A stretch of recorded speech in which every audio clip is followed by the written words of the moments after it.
So it's like you. Though I say that there are two steps, but there are no two steps. They happen simultaneously.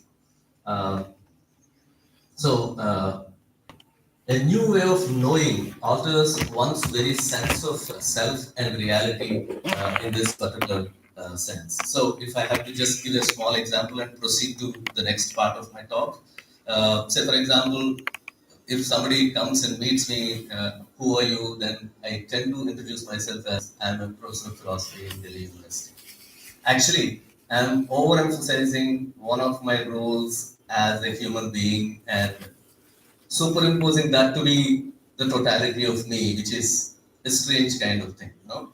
So most of the times we tend to identify ourselves with that work, job, whatever that we do. And the problems of that, obviously, when once you identify excessively, over-identify with something, the problems of that become your life problems. So there are other important things, other enjoyments, but this itself overwhelmingly overtakes you. Okay, so that's where this is not thinking that I am a professor is not a belief; it is a reality. It is also a mode of being, a mode of being for me. Not through, I mean, now through a deep reflection, I can realize that my worth is not identical with my job. So that's what they say, you know, when deep reflection happens, the transformation of my understanding that I am not just this would help me to transcend the fixedness that I have been assuming that, oh, being as a teacher, I am fixed into certain kind of limitations. So that's where change in knowing things will necessarily lead to change in the way you conceptualize yourself as the being, I mean, the ontology. And that is very important for us. Uh, Here, this is not a mere informational change that happens. It is a kind of change how I relate to my work, how I face my loss, how I see myself in relation to other than professional domain. Okay, so that is how there is a onto epistemic shift that happens in this regard. In fact, this kind of a position is available with Shankara, and when he says knowing Brahman is becoming Brahman, right? So Shankara's position is that, and Spinoza to understand necessity is to become free, according to Spinoza. So Spinoza's position is also close to that. And there is a philosopher by name Perry Haddo. I don't know how many of you know about him. He is the one who has brought this discussion on philosophy as way of life. Okay, now it's a big movement in the West, though it was part of Indian tradition for a long time. But now they bring it as a new movement in the West. I see many conferences happening on philosophy as way of life because of this particular author, Haddo. And now recently, even in Europe and Americas, they are working on transformative philosophy. Their contention is, especially Professor Lydia Ahmed is working in this area. Her contention is that, unfortunately, only Eastern philosophies are considered to be transformative in nature, and she wants to acknowledge that. And but she says, I have counter example from Western tradition, and she tries to argue that most of the philosophers of the Western tradition also try to understand philosophy as a transformative discipline. Okay, so that's a position that comes forward. But of course, we do understand that these two are two different kind of transformations that we are talking about. So the point that I'm trying to emphasize is to know truly is to become otherwise. So is this possible with us? I'm not just asking a general question for the academic purpose. I also want all of us to reflect on our own actions and our own being and see whether that is possible. Whether that happened at any point of time in your life. That's what is important to me. Okay, so that is where transformative philosophy. I've written a brief definition of it. I'll read it out. Transformative philosophy reveals that the boundary between knowing and being is itself unstable. To see the world differently is already to exist differently. Transformation is therefore neither purely epistemological, metaphysical, but an onto-epistemic reorientation of the self. That's what is important to me. So that is the crux of what I'm trying to establish through this paper. So I believe that philosophical counseling is one of wonderful tools, which is a part of philosophical practices, which is a larger umbrella. And this philosophical counseling actually it attempts this kind of onto-epistemic reorientation of the self. So that's what it tries to do through the dialogue. Okay, a change in understanding can reorient a life, but counseling makes this experiential, dialogical, and concrete. So I do acknowledge the fact that philosophy basically is also understood to be a transformative discipline. That's my first position. Second position is, but if you see it to be practicing in your life, how do you practice? In the dialogical form, experiential form, and in a very concrete form where you see yourself to be existing, then it is more relevant to your own life, not just as a reader, but you actually become part of philosophy itself, or you make philosophy part of you. Okay, so that's what is important to me. So that's where philosophy definitely, transitive philosophy definitely explores ideas, truth, meaning, freedom kind of ideas. But philosophical counseling tries to apply them to lived situations. And philosophy, as transformative one, works at the conceptual level, but philosophical counseling works at existential level. And philosophy as a transformative discipline reflects on life. Philosophical counseling, in fact, helps you to intervene with your own life. So that is the very important aspect that happens. To help a person become otherwise by reflective self-understanding is the goal for both philosophy and philosophical counseling. This is how I read and understand it. If I have to briefly explain, because philosophical counseling is a broader area, if I have to briefly explain, philosophical counseling transforms at the four level, transforms the individual at the four level. One is conceptual, where clarifying hidden assumptions becomes very important. I mean, when people come with, we should understand one point that not all human problems are biological in nature. Okay, there are some problems which are beyond the biology, and not all problems are psychological in nature as well. Okay, so it's not that biology and psychology exhaust the whole domain of human life. There are interesting kind of crisis situations that we come across which fall beyond biological problems and psychological issues, concerns. And I believe that's where philosophy has a strong place to play. That's where philosophy can actually do something to human life in a direct, impactful way. So that's where, and I'm saying when you, as I said, you conceptualize the reality in your own way. When you conceptualize the reality in your own way, it's based on your own experiential self and rationality that helps you to conceptualize the world in your own way. There may be some hidden assumptions which you haven't come across, you haven't delved deep into, you haven't reflected. Now that's why Socrates says, "Unexamined life is not worth living."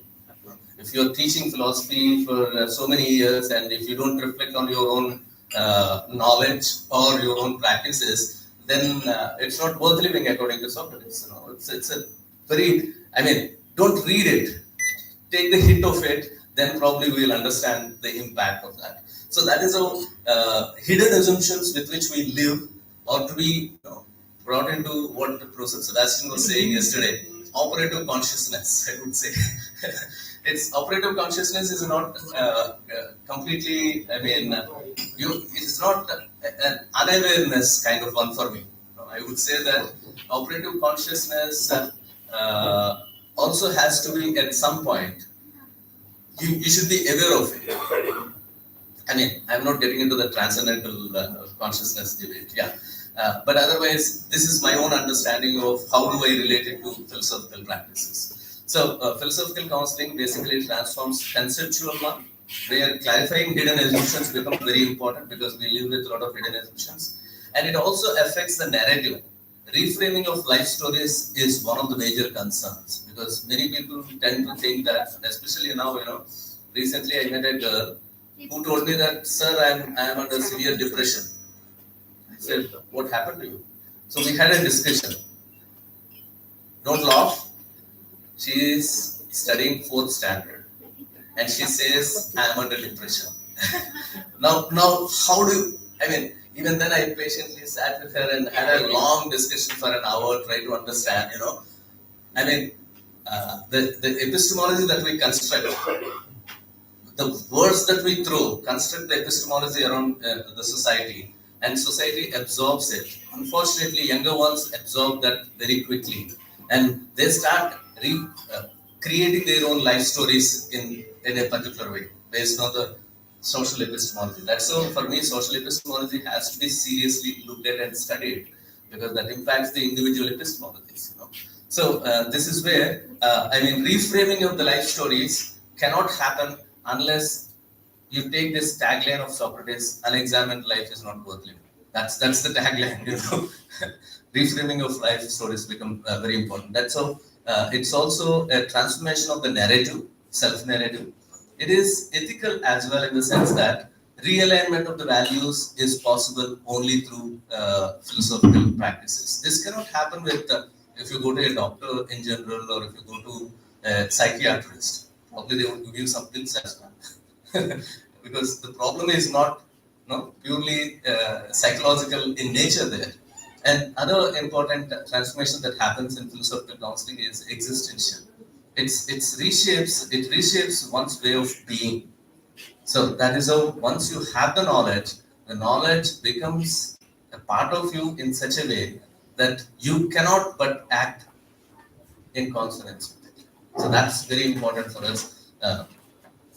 And how do you make these things happen? I mean, it is very easy to say. If I am also just leaving it at the level of saying, then I am also doing academic philosophy. So this is where I'm trying to deviate a bit and try to look at other philosophical counselors in the recent past who have spoken about this, like Gerd Eckenbach. He argues that counseling as a philosophical dialogue is actually has actually the power to transform the individual. And there is another philosopher by the name Lou Marinoff who argues that philosophy for life problems is to be specifically looked at to see the transformation. And we have Elliot Cohen, and others who have worked on logic-based therapy, and they're very impactful methodologies, very precise and impactful methodologies that have come from them. And in fact, if we want to extend it further, I would say Michael Foucault also talks about care of the self as self-formation. So if we explore into that, that also would be of very helpful in this regard. So, but I'm not saying that this is similar to psychological therapy because psychological therapy necessarily involves a kind of healing of a dysfunction. So that's what it seeks. And it also focuses on symptoms. There are no symptoms here in philosophical counseling. And it is clinical. Psychological counseling is clinical, whereas philosophical counseling is more existential and ethical. So that's where philosophical counseling is the lived practice of transformative philosophy. It does not treat disorders, but cultivates a different way of understanding and inhabiting one's own life. So that's where the second part of my talk ends. Now I'm bringing in the third part. I'm bringing the Indian sources. So I have been working on Anekantavada of Jainism, which very a wonderful resource to help individuals in dealing with certain kind of concerns by making them reorient with themselves by dislocating themselves from the center that they are overly focused.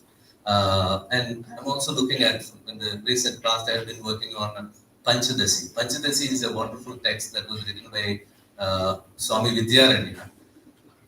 Unfortunately, in the academic circles, this is not much debated. But Panchadasi is a Prakarana Grantha. And Prakarana Granthas are basically written for a purpose. The purpose is to reach out to the people who are not specialists. So how do you reach out to the people who are not specialists? By giving a lot of examples a lot of metaphors, right? And these metaphors and examples are the best means that work as tools in the philosophical counseling practice. So that is how these days when students come saying that I am interested in philosophical counseling, I ask them, what have you read? What are you doing? They say, I'm interested. This is a different kind of, it's like just saying I'm interested will not mean anything unless your interest has prompted you to look at some problem and address it in a theoretical way, and also to see the possible practical possibilities of resolving it, and looking for the resources that you can generate from the traditions that you have been acquainted with. Otherwise, interest is only an empty word. No? I mean, I'm reading Pramana Samuchaya these days. Dirnaga says, word Sabdasunyo, Ardhasunyo Sabda, sorry. Words do not have any meaning according to him. These days, that's how we use. Even the girl that I'm referring to, fourth standard girl, and she says, I'm anxious, no? She doesn't mean anything, but she won't that empty word in with such gravity that she thinks that she is, no? She's suffering. So, I mean, it is important to address such kind of things. So I'll just take a few, probably 10 minutes. 2, 3, okay, yeah. Panchadasi has five. I mean, the title itself tells us that there are 15 chapters, and these 15 chapters are put together into 3 groups, which are called prakaranas. I mean, each chapter is called prakarana, and the 3 groups are called Panchaka, Videka Panchaka, Deepa Panchaka, and Ananda Panchaka. These are the threefold. This is the threefold distinction that happens in the text. I mean, these 3 represent basically Sat, Chit, Ananda. So Viveka Panchaka is about Sat in the sense of reality that we are dealing with, and then Deepa Panchaka deals with Chit, which is a kind of illumination of consciousness, and then Ananda Panchaka is about bliss that we know, it's part of Sachidananda. In other words, Viveka Panchaka is not 5 abstract categories, but 5 specific chapters in the text focused on discriminating real from unreal, thus preparing the mind for liberation. So this particular one, Viveka Panchaka that I am talking about, obviously has 5 chapters, and each of these chapters are developed with a particular goal, but there is a particular methodology and practice that is given as a part of the teaching. That is what is very important. What kind of practices that the text gives us can be taken out as a tool for me in using it in philosophical counseling. That's what I have been doing. You know? So that is how the first chapter of Viveka Panchaka is Viveka. I assume all of us know, right? Viveka is, I would say, Viveka is more than knowledge. Viveka can be translated loosely to English as wisdom, but Viveka is understood in terms of discriminatory knowledge, in the sense that Nitya Nitya Vastu Viveka. Viveka is always understood in terms of Nitya Anitya Vastu Viveka. So the distinction between real and unreal is what comes out to be very important in this area. And this becomes a very important aspect even in philosophical counseling, because most of the times when people come with a concern, they assume something that is not real to be real. So how do you help that? No, it's not a metaphysical concern. I mean, I'm not talking about Rajusarpa Pranti kind of one. I mean, Brahman, wrongly understanding Brahman. I'm talking about a real life living situation where you assume something wrong to be, I mean, something else to be something. So that is the kind of situation that I'm referring to here. So Tattva Viveka basically addresses this Nitya Nitya Vastu Viveka, discrimination of reality. And the transformative effect that it tries to bring is breaking the basic falsity between false identity of I as and the body and the mind to I am what I am. I mean, going beyond the identities that we, as I said, I am a professor. This is an identity. So this excessive identity creates a problem for me. and helping the individual, whoever comes, if this can be used as a tool to make the individual understand that this is only the limitedness and this is not the totality of the self. Okay, so the practice that this particular text, I mean, it requires a lot of elaboration, I understand, but I don't have time, so let me quickly move to all these five, by emphasizing on the practice that they give us.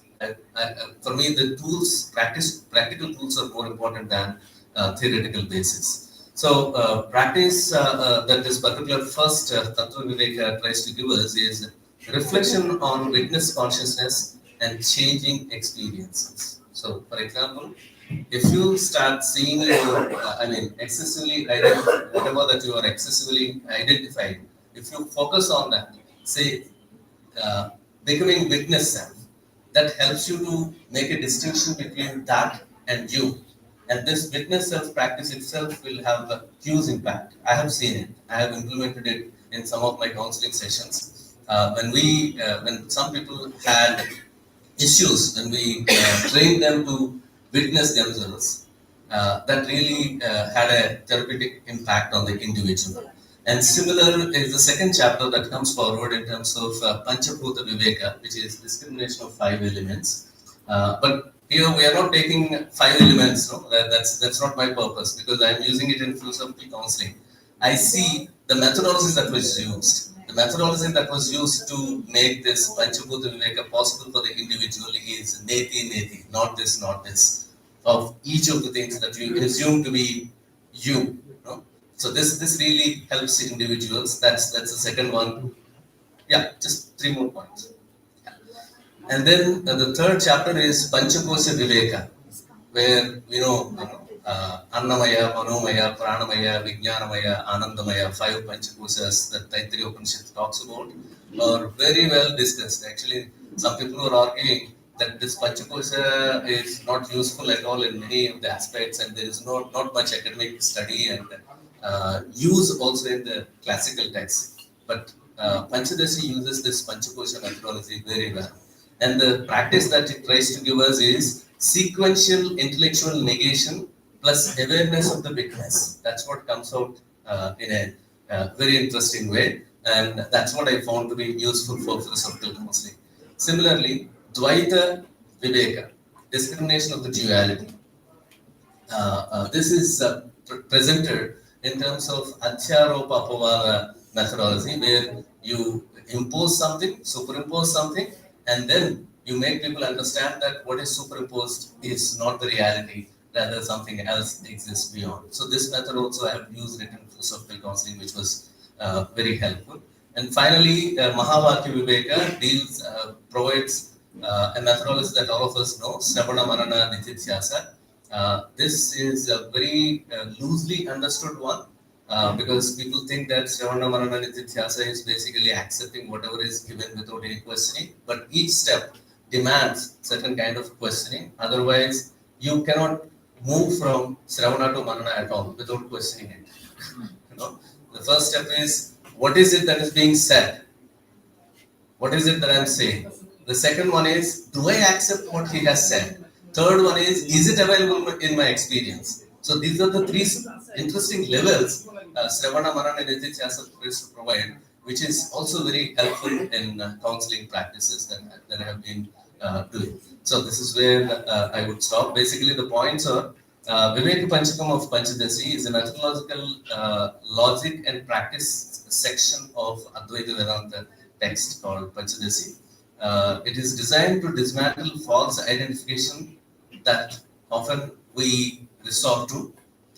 A sequence of discriminatory practices, exercises leading towards understanding, self-understanding, is what comes out in this text. It is more than a theory; it is a transformative inquiry. That's what this text provides as a resource for philosophical counseling. Yeah, thank you so much.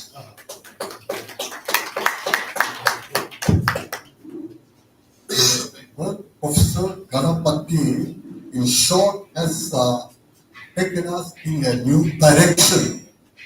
That is epistemic transformation. how philosophy can really transform our life. Do you know Professor A.J. Iyer, after his retirement, he said, all these years I have been involved in the analytic philosophy and having not much impact, but it has enabled me to live my livelihood. So a lot of people, even eminent philosophers or eminent scientists, they have such a kind of a life. So he has raised in a very novel way how we should really have a proper connection between our theoretical speculation, reflection, and our actual living, our inner motive, etc. So, in short, that is what he has presented. Now, his paper is open for discussion, question, comments, and even suggestion. Okay.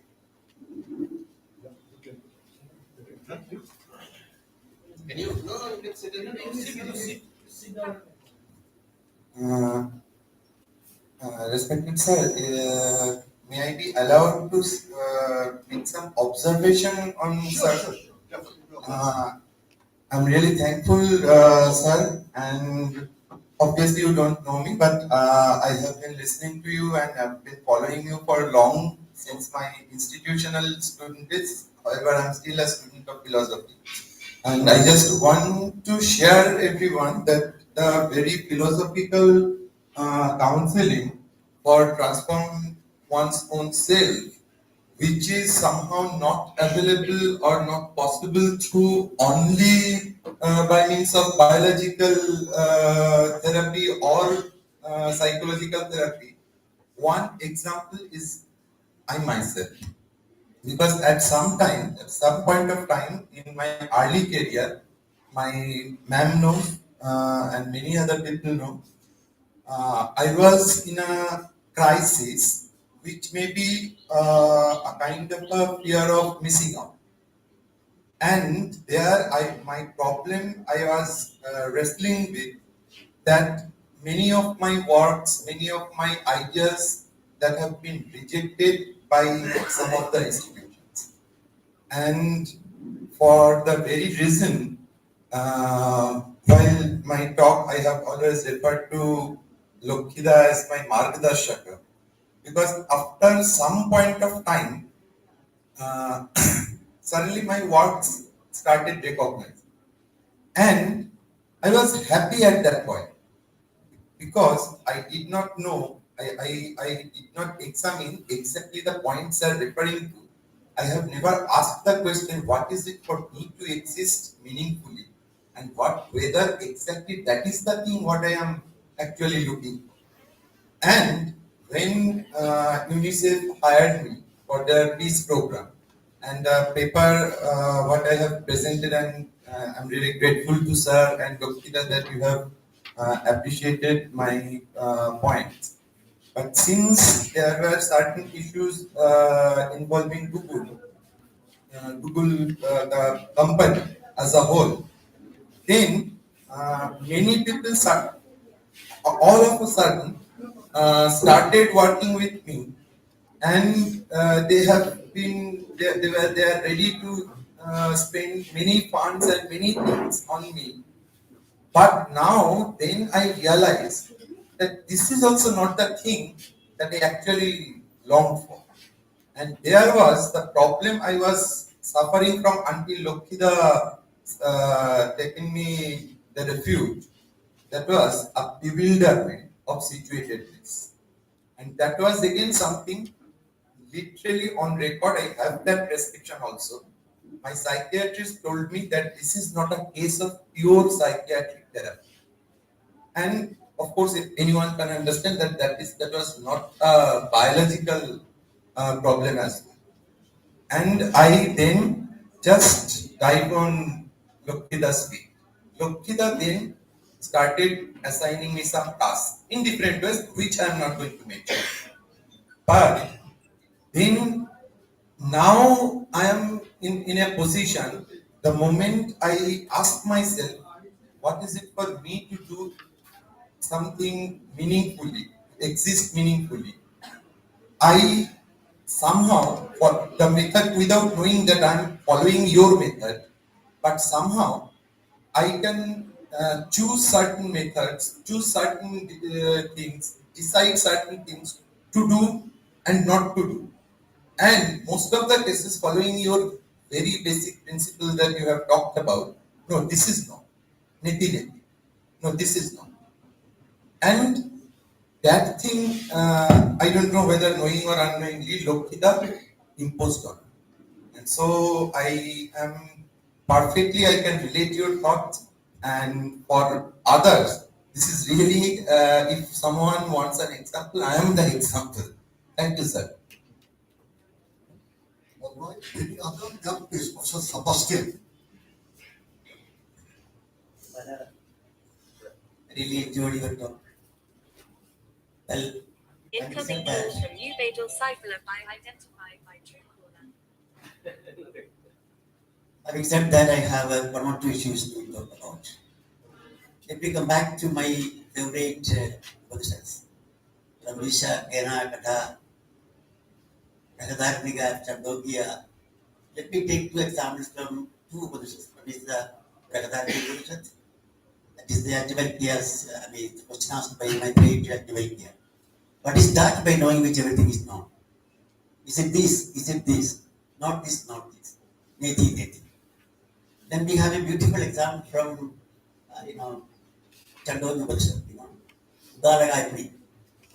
I have only one son, you know, you know, he was sent for higher education for 13 years. After learning everything from ontology to existence, everything, he came back to his father's abode. And of course, his father asked him only one simple question. What is that by knowing which everything is known? उसने बताया, so, although I studied all epistemology and ontology and everything, but I had not been taught, and I did not know about that. Then, of course, you see, you are that. No, Tattvamasi, you are that. Iti, iti. There are two techniques, no, through the help of which the Upanishads have been trying to appropriate the meaning of self, either by neti neti or by iti iti. Now, my question is that, do you mean to think that, don't you think that this is a kind of, a counseling, a philosophical counseling, okay, better than many other, Western tradition? Now, let me come back to my old neighbor, you know, Sri Shankaracharya. Because the Brahmasutra Bhashya is beautiful sentence. Like I've been repeatedly talking about the sentence for a long time. I have been teaching, not 50 saal, I'm saying 44 years, I have been teaching in the teaching side now. 27 years I have been teaching in philosophy, especially in epistemology and especially in the metaphysics. So that's a sentence by Shankaracharya. As long as the knowledge of the self, which is to be sought after, has not arisen, so long the self is a knower. But the same self, same knower, turns out to be the self, devoid of evil and degradation. I mean, that turns out to be the self means that the capital self, big capital, okay. Now, they say empirical self, empirical ego, or empirical self. It transcends itself as the transcendental self. Okay. So now my question is that this evolution, transformation, which happened within myself, not by knowing not the sense of epistemic sense I'm talking about, but it's a kind of a inclusive understanding about my own self as myself. Is it not a good philosophical counseling by within myself? I mean, could it be something? Yeah, thank you so much for this wonderful example that you've given as your own life. Thanks for that. And thank you so much, sir, for both the questions. I mean, I completely agree with both the points that you have said. We have been looking at Upanishadic resources for philosophical counseling, and in which obviously we are looking at all these aspects. In fact, the question that Yagyavalkya asks is, By knowing what everything unheard becomes heard. Yes. Unknown becomes known. Unthought of becomes thought of. Amatam matam avijñātam vijñātam iti. So that's what it says. Whereas in Brihadaranyaka, by knowing something, Yes. how do you know everything? So that's, I mean, different kind of questions come forward. In fact, I have been working on questions that are posed and resolved in Upanishads and preparing a list of it, which would be helpful as a resource. But I do agree with this point that neti neti and iti iti, both of them are wonderful methods. But I felt that neti neti is more helpful because the person who comes to us has already identified himself as iti iti. So this is to be negated. Unless this is negated, we cannot take him to what we are trying to do. So that is how I could respond to the first one. And second one, of course, understanding the limitations of the empirical self would definitely lead to transcendental realization of the transcendental self is very well taken, and this also can become. But one aspect that I want to say is that philosophical counseling is not soteriologically oriented. Our traditions are soteriologically oriented, and I'm taking tools from soteriologically oriented traditions Yeah. and using them for as addressing the existential issues. It's not that these tools, since they were used only in the soteriological context, they are not useful to us in the existential context. So that's what I'm trying to do. Yeah. Okay, last question for Professor Pati. Yeah, it's not a wonderful, Professor Bala. Specifically the comparative part in the Viveka Panchadasi. And you are very right in comparing it to Sramana Manana Nidhyasana, the methodology. One concept in Gita is Sambhada. And I think the philosophical counseling where a patient, not patient, an individual, comes to me when he or she is in a vimarsa position. That's why he is in Vishada. There is a chapter called Arjun Vishada Yoga in Bhagavad Gita. So Arjun has renunciated everything and sacrificed everything. No, no, no, I don't want to fight. So he, psychologically, he was total under the Vishada condition. But being a counselor, Sri Krishna gives him impetus. No, you do this. So here, both ethics, individuality, and this dialogue, sambhada, comes into the same line. Similar thing is also available in totally Sarthasastra. Even in Viveka's Dharma Sastra. But there is a word called empathy. And it has a direct root to the problem of other mind in epistemology. And Wittgenstein has given a beautiful solution to the problem of other mind. He said it is only the language that can solve the problem of other mind. But Wittgenstein never referred to empathy, or empathy was never referred by in Gita. So now, an empathy is a very, very difficult term to understand. How can I put myself in your position? Again, the same problem of other mind comes to discuss. So, whether in psychological counseling, do you find any such kind of empathy, notion of empathy, while you are making its root in Upanishads, Vedas, Panchadasi, or even in so many Sambhada like texts? Is there any? That is my, because that is a very, if that is there actually, then that could be a new horizon to your thing. Great. Thank you so much. May I Thank you. just make a comment on Yeah, what please, Lakshmikant said? Because as far as I know, a counselor is not supposed to instruct you, do this, do this. A counselor is supposed to show you the options. It's up to you to choose the path. So in Gita, Sri Krishna is instructing Arjuna, but in real life, can you do that? I do not know. It's a question. Yeah. Let me clarify things. Number one is this is how there is a lot of debate on whether Gita can be considered to be a counseling text. Okay. In the, at least in the philosophical counseling sense, there is a lot of discussion going on, and I do believe that a text which says that Mamekam Saranam Braja, is not counseling at all. So in that particular sense, it cannot be. But I have a published paper on philosophical counseling. What kind of tools can be taken from Bhagavad Gita for philosophical counseling? I talk about dialogical self. That's where your empathy also I'm trying to address. There is a dialogical self that happens within each one of us, which takes a lot of I positions, which means each one of us, with regard to any aspect, will have different I positions. I want this, I want this, I want this, I want this as well. So all these I positions are in conflict all the time.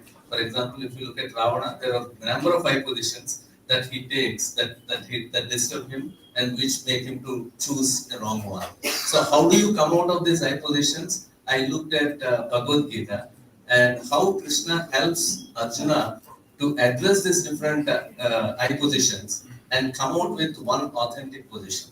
So, I mean, there are different ways of looking at the text. I'm not saying that they are counseling texts. I'm saying texts have a lot of tools for us. They have approaches which are hidden in them. And we are supposed to reread them to orient, to help us for this counseling mechanism. That's how I would respond. With regard to empathy, basically, in counseling, I believe in philosophical counseling, empathy is not a good thing. Okay, because empathy is asked to be there in the counselor. If counselor is empathetic, then you will not be able to push the other sharply with your questions to get into oneself. You should not be empathetic. You should ask questions in such a way that the other would start reflecting, examining oneself.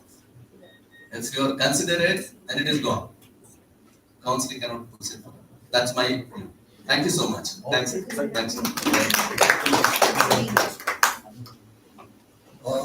Thank you very much, Professor Balaganapati. I think your tea is getting cold.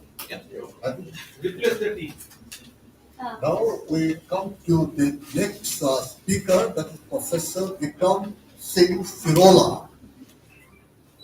I don't have much contact with him before, but this last year during the Indian Philosophical Congress, during December and late November, a lot of flights were cancelled by Indigo. What I was really impressed by him was my flight ticket was also cancelled, so I decided not to go. But as an IPC Joint Secretary, he insisted that I should come and the ticket would be reimbursed. So that statement of him that greatly impressed me. And then when I came here to IIT Mumbai, I found him the way he conducted himself with a lot of confidence and a lot of seriousness. Though I don't know much about his work, but that speaks volume, and that had raised a lot of admiration for him. And like the previous speaker, Professor Bala Ganapati, he is also going to give out of the box thinking, a little way novel, new way, that is epistemic charity and Question of recognition. and the cognition of question of recognition. So he is also going to present to us a new way, a novel way of thinking. So my intuition about him, his confidence, and the way now he's going to present a new topic conform. So that conformed my intuition about him. So I hope you will enjoy his talk. Now over to Professor Vikram Singh. Thank you, Professor Mao. A very good morning to all of you, my friends, colleagues, and students. Let me begin with thanking Professor Namita and her colleagues for organizing this conference, this seminar, and bringing us all together at Bhattagraba Shri Shri Shankar Dev College, Nagaon, which is a very new place for me. I thoroughly enjoyed all these days. I thank all those who have been involved in organizing this conference. Now let me very quickly come. I'm hoping I will have 30 minutes to talk. Professor Mao, I can talk for 30 minutes. 30 minutes, right? Yeah? Yeah, sure. Okay. So the title is Epistemic Charity and Question of Recognition. Uh, what I'm trying to do is, in certain way, trying to address the question of credible knower, and that credible knower in this case would be a culture, a community, a communal knower. So when we talk about civilizations, cultures, we often talk about them as a quasi-ontological entity. They interact, encounter, sometimes clash. They dominate or recede. They persist, transform, or disappear. So in doing so, they acquire identities that both shape and are shaped by the identities of their members. The claims, achievements, and the failures attributed to a culture or civilization receive varying degree of recognition, and such recognition in turn structures the normative space within which individuals and communities locate themselves. So, what is it within a culture or civilization that seeks identity and at a time fears its crisis? What are the objects, values, practices, forms of knowledge that we recognize as constitutive of its achievements or failures? So, this paper is an attempt to advance two interrelated claims. The first is the argument that the contemporary political and moral debates on recognition can be meaningfully resituated within the epistemological domain. The guiding assumption here is that question of identity and recognition, both at the individual and collective level, and I'm focusing more on the collective, are fundamentally epistemic in nature. They concern not merely moral respect or political inclusion, but also epistemic identity, which is to inquire who is recognized as a credible knower, what counts as knowledge, and which epistemic frameworks are granted legitimacy. Second, if the first assumption is acceptable, the second is the contention that theoretical investigation into the construction of knowledge play a decisive role in shaping the construction of identities and the conditions of their recognition. Epistemic practices, standards of justification, and interpretative frameworks importantly determine how cultures and communities come to be understood, evaluated, and acknowledged. Now, on this basis, the paper argues that concepts such as human dignity, respect, and equality are deeply intertwined with epistemic identity and epistemic recognition. While epistemic recognition may not exhaust the moral and political dimension of dignity, equality, etc., but the relationship between them is inseparable. This interdependence is particularly significant at the level of communities and cultures, where the mutual relevance of epistemic and normative recognition cannot be ignored. Now, debate on recognition have been framed within the moral and political philosophy from struggles for equal dignity to demands for cultural differences. Recognition is typically understood as a normative attitude, a matter of respect, justice, or political inclusion. Charles Taylor, I am briefly using him because he has that work, The Politics of Recognition. He proposes the thesis, I quote, our identity is partly shaped by the recognition of its absence. Our identity is partly shaped by recognition or its absence, often by the misrecognition of others.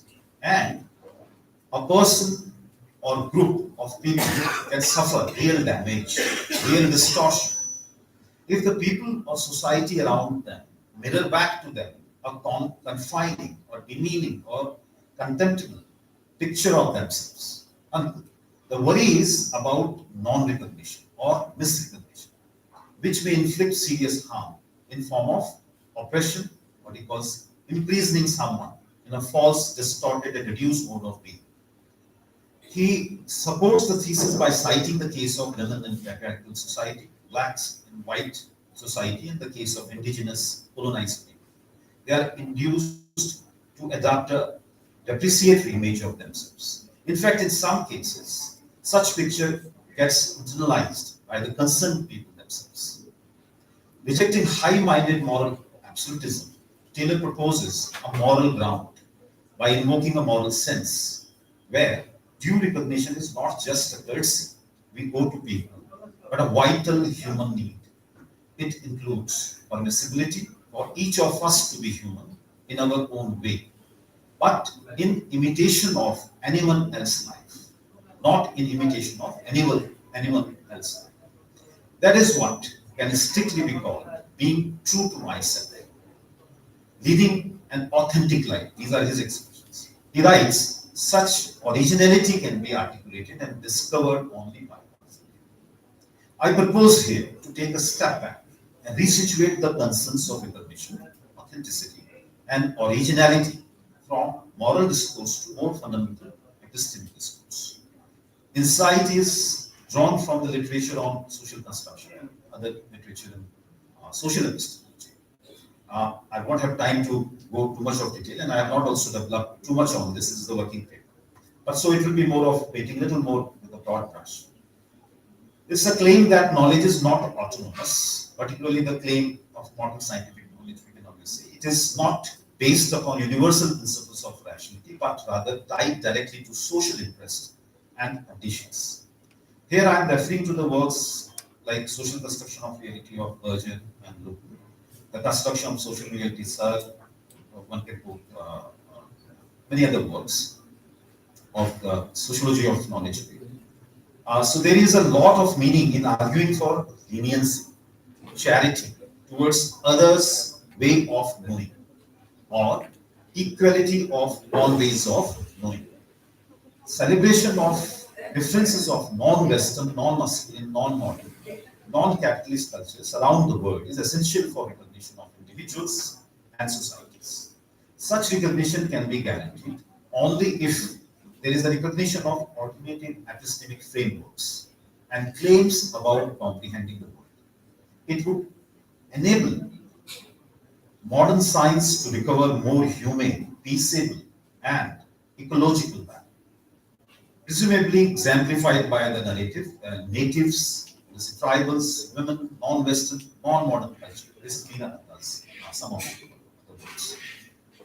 The view in question is the ideal of universal standards of scientific rationality, like objectivity and truth. And its popular critique is broadly a denial of imperialistic, Eurocentric, and epistemological scheme as a whole, and creating growth grounds and recognizing different way of knowing. It has very political consequences. It conforms well to the prevalent debates on the politics of recognition. So let me briefly mention the way we can resituate what I'm suggesting, the moral and political concerns into the epistemic. Now there have been some works which already talk about a similar notion. My concern is like it is not exactly the way I am talking about it here. So the notion of charity has been discussed in some contemporary literature, like by Quine.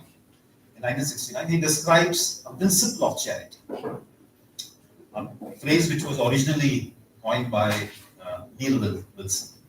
Now, according to this principle, I quote, people should avoid attributing irrationality to others' statements, and thus people should not interpret the utterances of others as contradictory or absurd unless there is evidence to assume otherwise. So emphasis is on evidence to assume otherwise.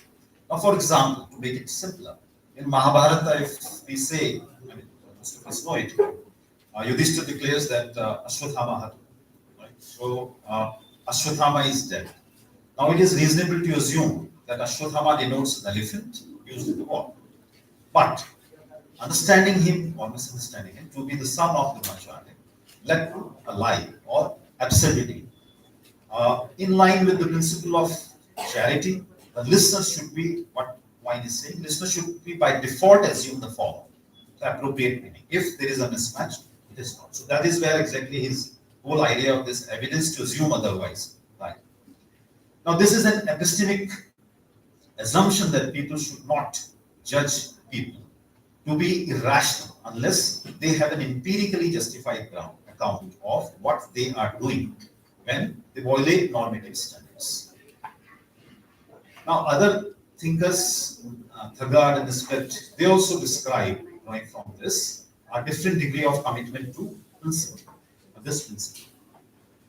Their version states that people should not judge people to be irrational unless they have an empirically justified knowledge of what they are doing when they violate normative standards.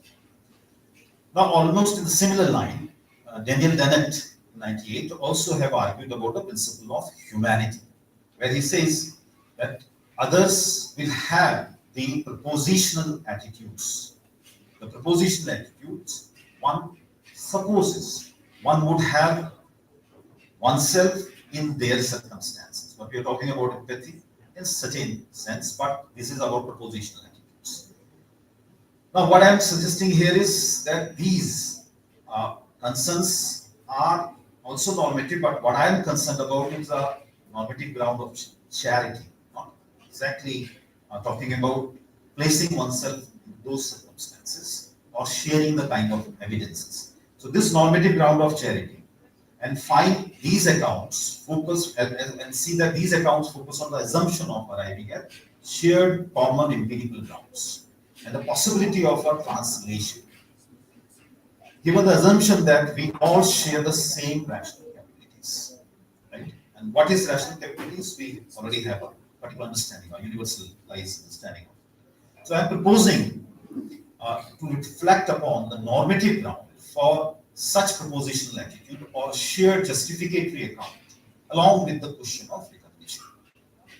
So I would say in a simpler word, I'm taking a step back further to evaluate whether these kind of grounding would require further elaboration based on which they can be assessed.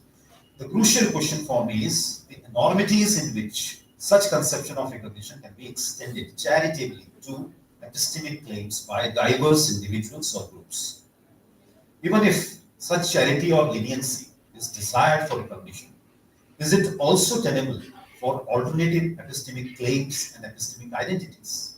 Also, we need to be careful in our assessment to see if this permission and recognition to be different, originating out of tolerant and non-judgmental desire, or is more an act of censure towards another culture or community and thought. So the idea is you cannot outrightly throw away the baby along with the bathwater. So let me very briefly draw insights from Plato. Bala has already mentioned about this belief and knowledge distinction, episteme and doxa, which he talks about. I will not elaborate it at all, just a brief, just to recollect what he talks about. Is that understanding Plato in this obvious fascination for knowledge, supported by objectivity and justification, do not hold ground in all domains of life. This is what we draw from. So distinguishing knowledge from a mere belief, that is episteme from doxa, doesn't serve the very purpose for Plato. Makes the distinction, but that is not all what we know, what is proposing.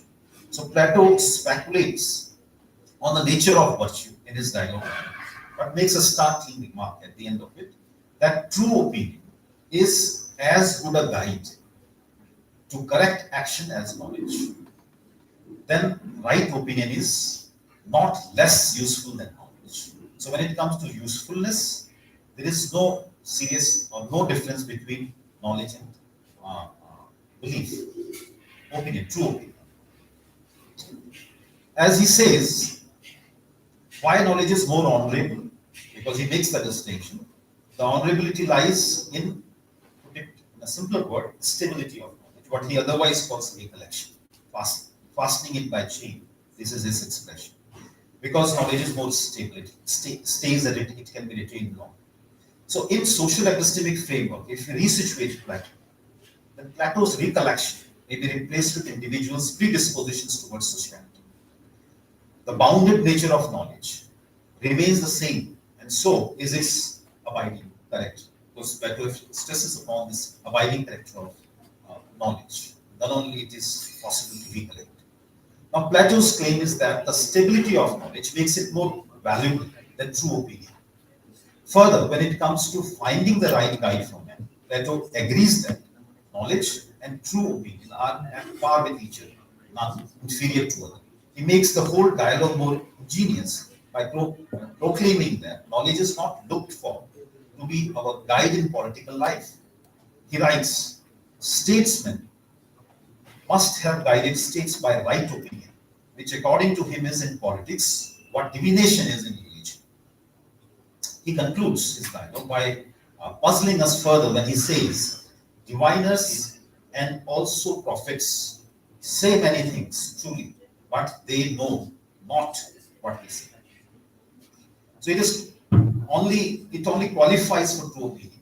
Right? So it's not like he's not saying they do not know, they say something which qualifies for true opinion. In fact, many of our most lasting beliefs do not have rational foundation, justification, or what he talks about tying with the chain. Now, nevertheless, they do work as a guide in our everyday life. In other words, there is an epistemic adequacy in true opinions guiding our political and cultural lives.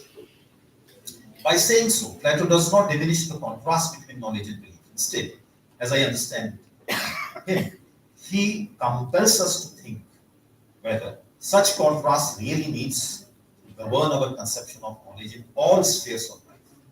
What kind of reality statesmen, poets, and prophets confront where knowledge loses its exclusivity and gives way to belief?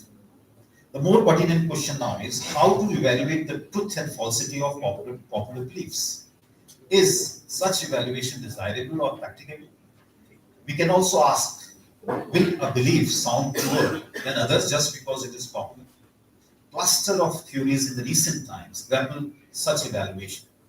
When the belief formation plays crucial role in settling the question of recognition, these concerns cannot be overlooked.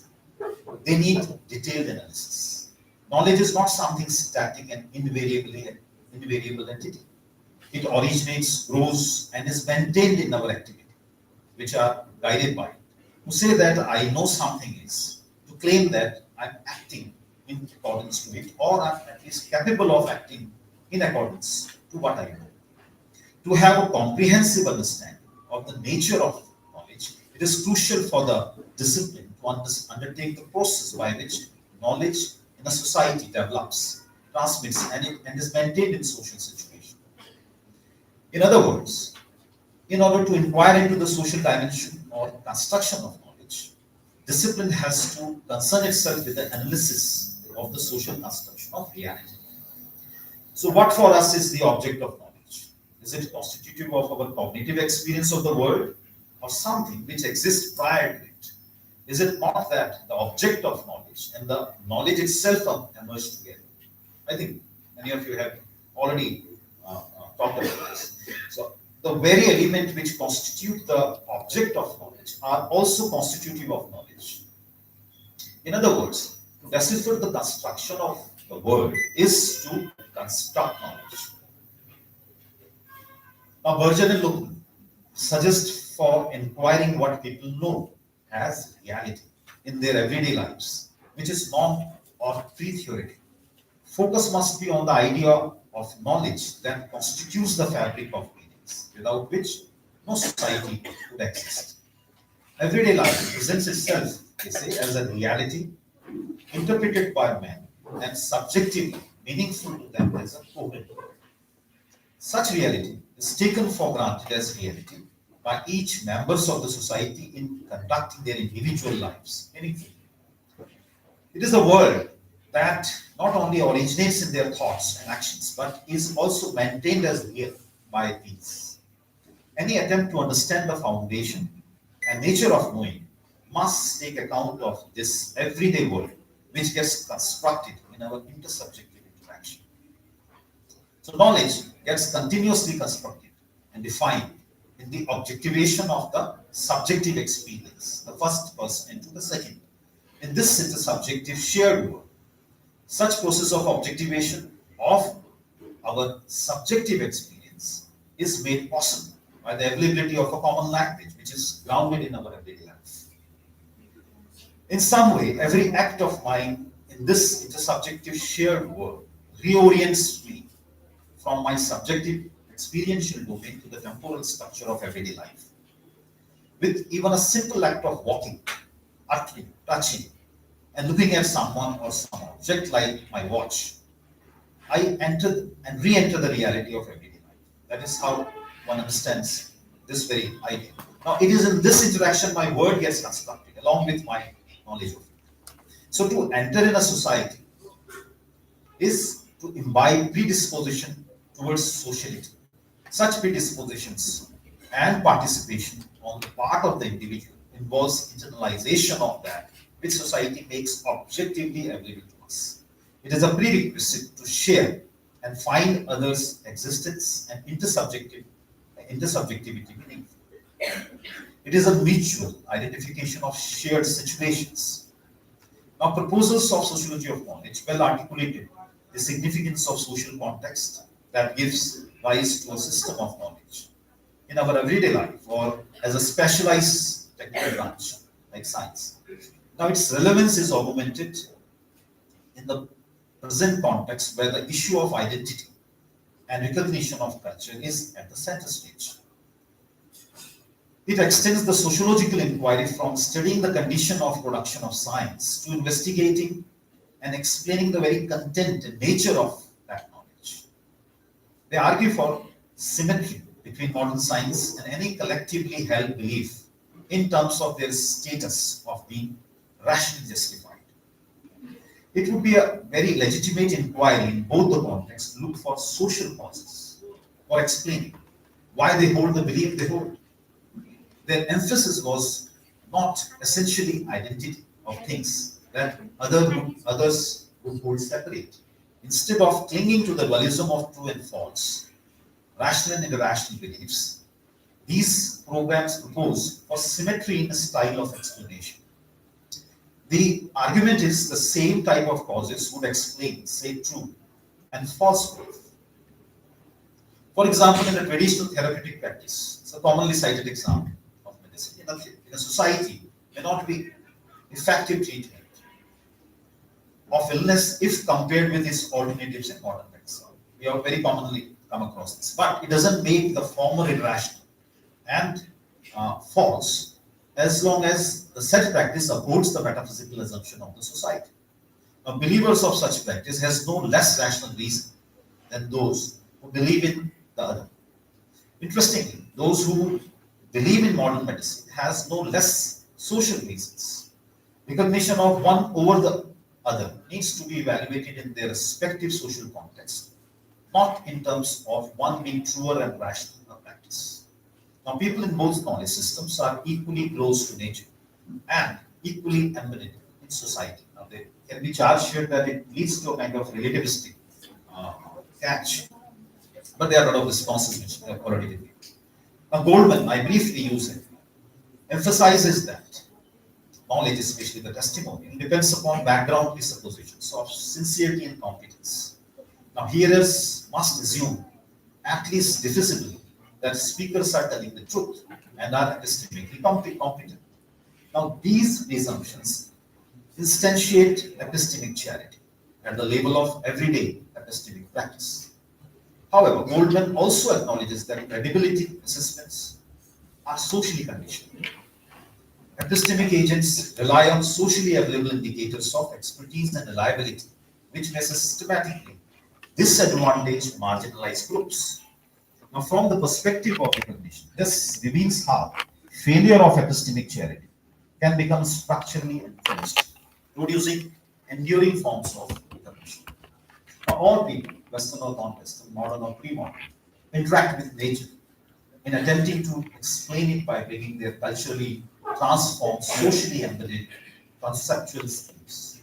Now, none in any case less rational in their explanation than others. Now, explanation of why they believe, what they believe, would require equal recognition and attention to both nature and society.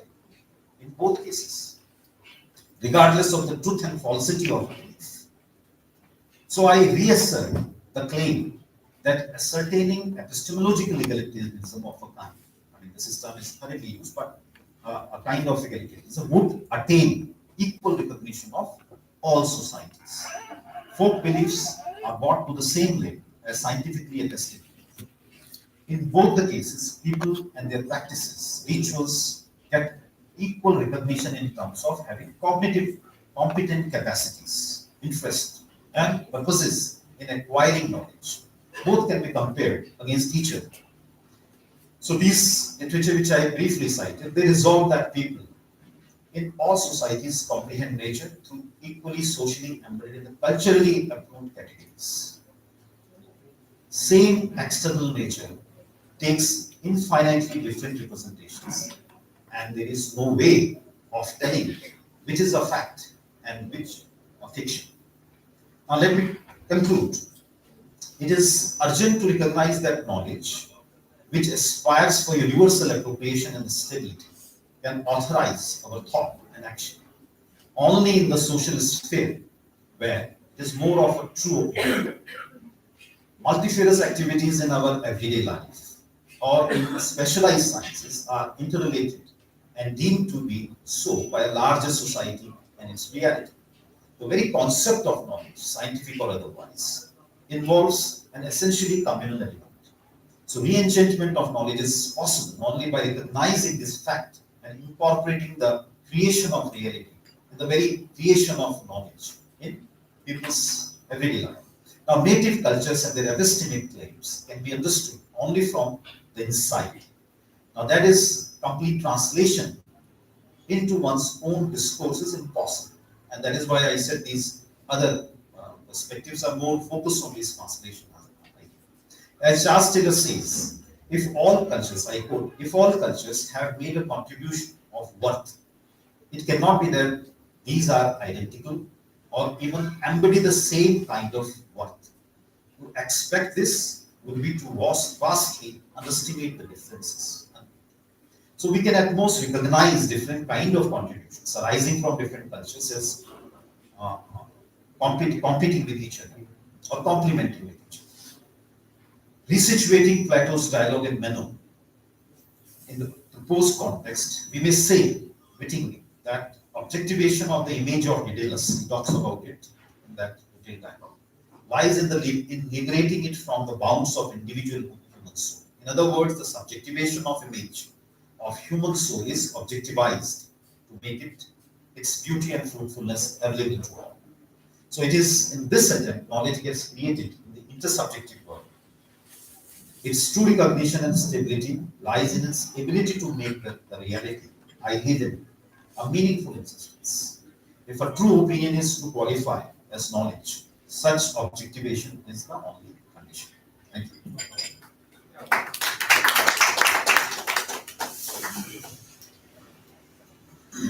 Thank you very much, Professor Vikram Singh. You have taken less than 2 minutes, less than your allotted time. 28 minutes on instead of 30 minutes. And to be very frank, in my last 38 years of teaching, my reading was so limited that for the first time I'm hearing from him the epistemic charity, and he has beautifully brought out how in the intersubjective world and the relationship without proper grounding of the empirical evidence, how quick we are to judge others and to attribute even irrationality to others. And that had been, of course, clearly brought in, particularly in the assembly or in the parliament, the way the opponent or the opposition party and the ruling party, the fight with one another. And in a lesser degree, we even in the academic, very often in any seminar or conference, we do that. So I think it is a beautiful topic to reflect upon and to have a conformative life, as Professor Pala Ganapati has said, what can be really synthesized for our own well-being. Very beautiful one. Without much comment now, I will open this paper for discussion, question, comment, or observation, if any. I have an observation Yeah. to make. I have an observation to make which supports what you have said. During tsunami, we did not know how to survive. We lost our lives, but the tribe in Andamans, they knew that tsunami is approaching, and the tribe, I do not remember the name of the tribe, they went to the hilltop with their jackets and they could survive. So this is, I would say, along with culture, it's nature. How you are fine with nature, how much you are, uh, how much you are ingrained in nature. That also depends on what kind of folk or you generate. It may not be scientific yet, but these do help us in supporting our lives. And moreover, it's not science and technology, I think that is smart. I will even consider a cockroach to be smarter than human who survived for such a long time.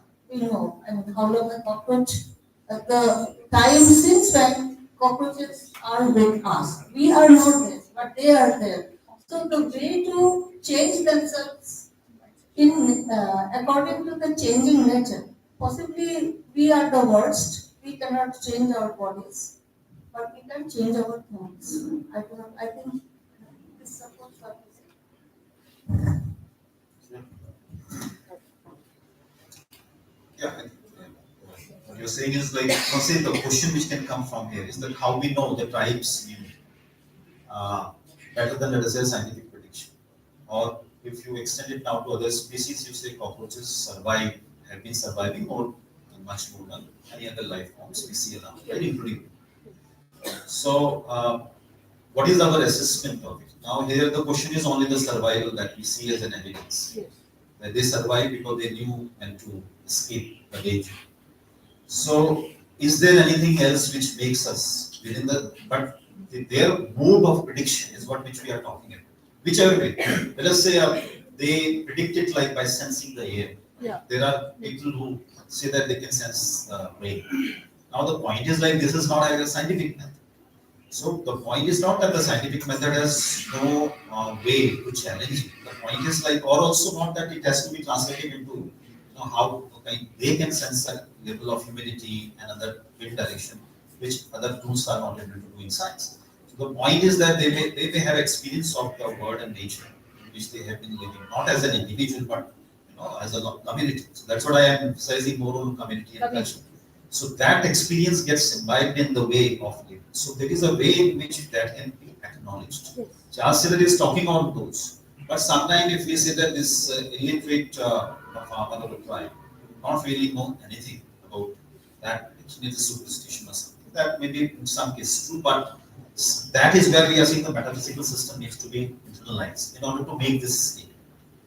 So, but judging it or making an attempt to translate it into the scientific mode of understanding the rationality and other things, that is where the problem is. So, if we say, are they sharing the evidences? They cannot. Right? They are not really sharing the same evidences necessarily the way we identify that evidence. No, because we have developed scientific language Right. and they do not have that. So that is how. So what I'm saying, if we say that they predicted, and again we are using the term, let us say the wind direction, humidity, and they predict rain or a tsunami, right? So I'm saying we are again making an attempt to translate it in our own. Right, exactly. So that there where the translation work will have limitations. So in what way we judge them is the question. So I'm not really saying that it resolves it, but it is only saying that charity. That's why we are using this word, or epistemic charity. You cannot really make a claim that you are wrong or right. But saying that I consider you to be an equal epistemic agent as me, that is charity, right? So that status is where which I see is more fundamental than, let us say, a moral equality. Because unless I consider you to be a equal epistemic agent, right? Whatever your background, whether it fits into my way of evaluating knowledge I have. So that is where the baseline, or even I was talking about some moral concerns. And that's why it is I said this is a kind of a more normative grounding which we can reflect upon before let us say talk about epistemic injustice. Because there are a lot of things which have been done now. Abhijit has raised. So you have to be. Abhishek will ask after me. Okay. Series of questions. Okay, So fine. this is just a continuation of what Professor Babamudra has asked. If we go through Livisto's structural anthropology, the Stafford's mind, we already see that they have their particular way of knowledge, and which is scientific in nature. The primitive man, we may be thinking that they are primitive and they are just savage, but then the study of Livisto anthropology has definitely shown that they are truly scientific in its own way. The language may be different, but they have scientific and properly formulated, and there are lots of theory regarding the engineers and the bricklayer, how they are not interdependent. So from that structural anthropological perspective, these tribes are not considered as uncivilized or primitive because they are also following a pattern that is truly scientific in nature. That is one understanding that because I do some structural. Another thing is when you were talking about the misrecognition and misidentification, my question is how will you bridge the understanding between individual misrecognition or misidentification with the collective misrecognition or misidentification of the same person who belong to the same community? So we talk about both individual as well as community. See, I mean, these biases, prejudices which we are talking about. Yeah. If we say that it's very popular that if you want to hide something in Africa, the whites used to say that if you want to hide something from blacks, then you put it in the book. Because the idea is they want to. So now this is completely coming from a kind of a bias. Women cannot drive. Like we talk about various. So it's a kind of a bias we carry. Now, what are the bases in which that bias about the community group or collective is being talked about? So, are they something which make my point, which I mean, I'm drawing from Charles Taylor is it not that women lose a sense of confidence, right, or a confidence on their rationality, like they lose when they imbibe even this, right? While as type people imbibe whatever is right in many societies. So I'm saying is it thing because we believe for a long time certain things which we thought is kind of a reason, which we ourselves believe that we are doing in terms of our capabilities to do certain works. So the point which you are saying that this affects not only the community, but even the members, because the community bias is very important to address, which gets imbibed into even a member of it. So separating them is not really the point which I am making here. The point which I am making is that any bias for or against in the community is what the member act upon.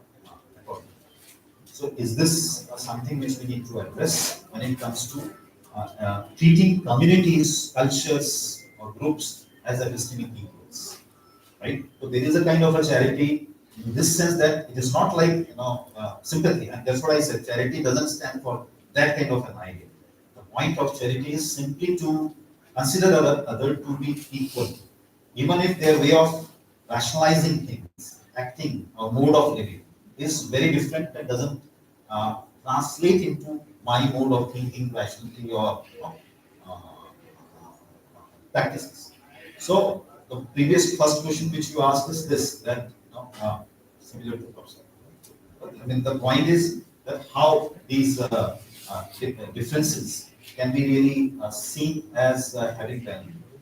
So it is not necessary, this is the important concern I raise, that it is not necessary that it has to be considered that they are scientific. Savage, uncivilized, primitive, these are the things which we have been saying. It doesn't simply mean that not being modern make them uncivilized or less rational than others. The point is that translation alone cannot be the way to judge, because again you are using your own tools and methods to judge or to make a rational judgment upon the epistemic judgment about things. So that itself takes away the equality. So the point is that we are trying to say that there is a metaphysical aspects to it. There is an internalization which is required, and unless that is done, you cannot be in a position to assess it. Right? It is more of like uh, it is possible to accuse them as to be falling into a relativistic trap, because then no one can make any assessment about it. That's a different question. Again, I'm saying the question which I am concerned about is that epistemic charity can be the first point from where this dialogue or samvad can be. And then you talk about the of moral and political. Okay, Abhijit. It's Abhishek. Thank you. Sir, I have to leave. Namita ji, I have to leave very soon. Sir, I'm leaving. Thank you, everybody, for the beautiful hospitality and everything. I'm going with them, same car. See you. Sir, We'll talk. Sure. Well, I'll call you. If you wanna talk to you. If you want.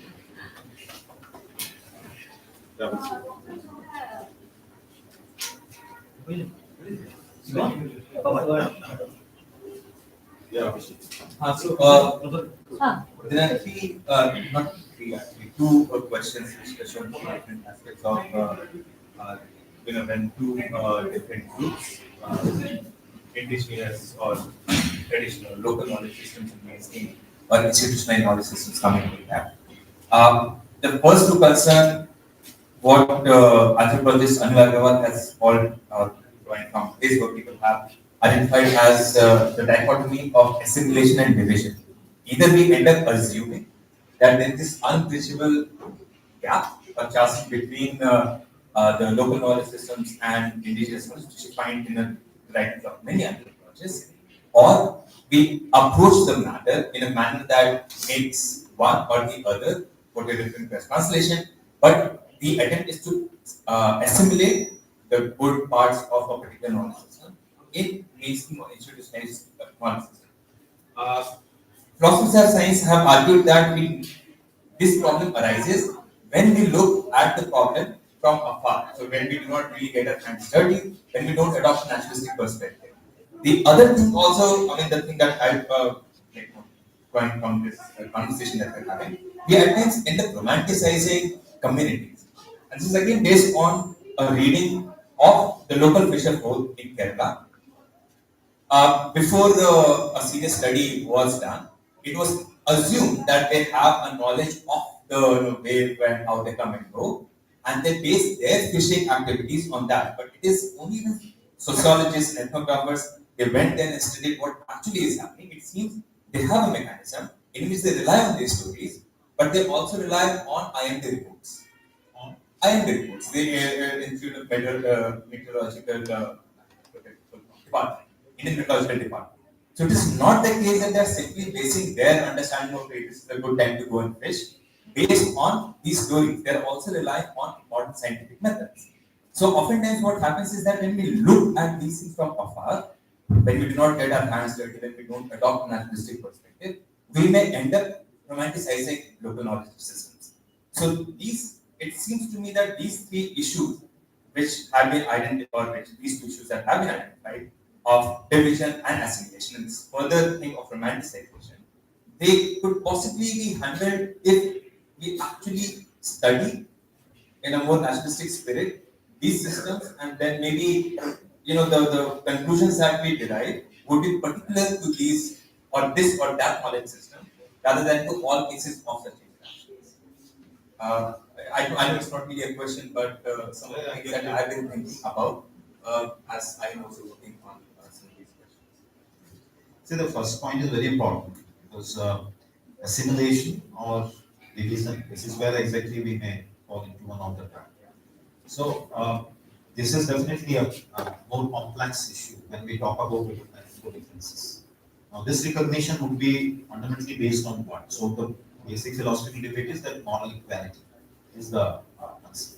So, one claim which I am making here, drawing from this, even Charles Taylor talks about moral and political equality. So, we are saying that epistemic equality. This is a very, I probably need to use a better word than this, but a kind of idea where I'm not saying it is equal, but it is, see, morally you can be equal, right? When we talk about just being human, you are of one is a full man or a complete rational sane person. We can basically morally be equal.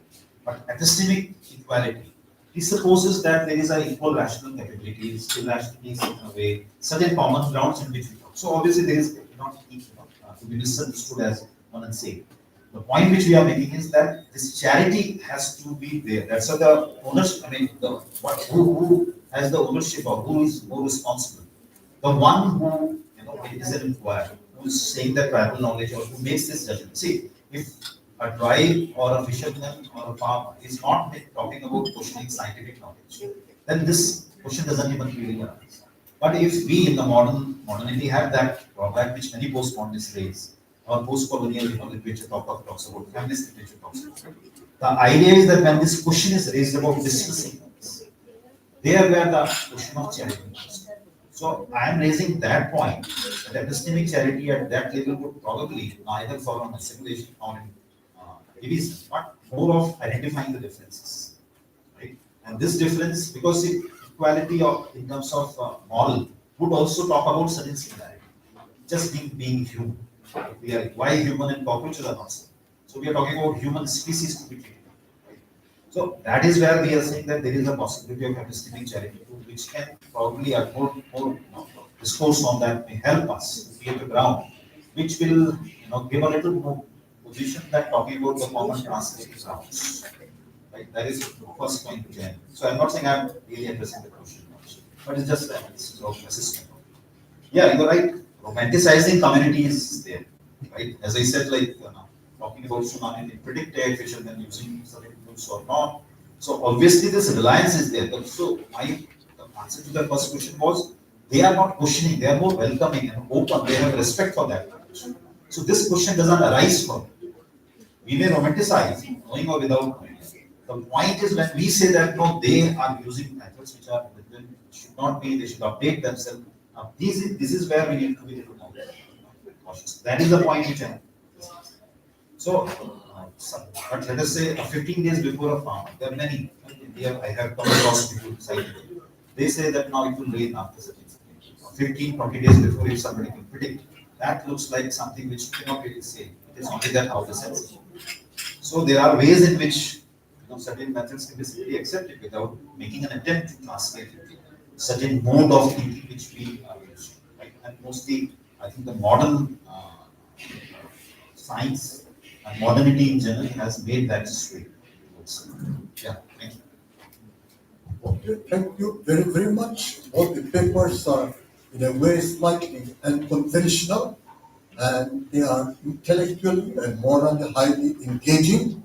And the credit also goes to Namita for classifying them together beautifully. So we all enjoyed. So we give a round of applause to all of them.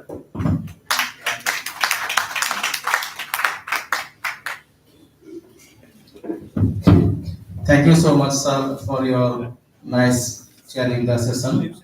Now, may I request our Rupamita Chaudhary ma'am, she will be delivering the certificates to the two speaker. আপনাকে অনুরোধ জানাচ্ছি, আপনি কষ্ট দিচ্ছি আপনাকে। Now, our distinguished resource person of this session, Dr. Vikram Singh sir will get a certificate as a recognition from our Rupamitra ma'am. Ma'am কে আমি আহ্বান জানাচ্ছি, আপনি সামনে এসেন, বিক্রম স্যারকে সার্টিফিকেট দিয়ে দিবেন।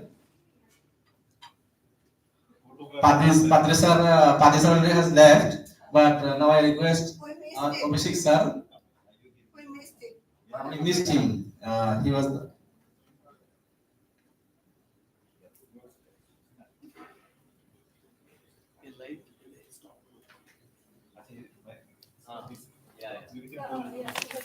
Come here.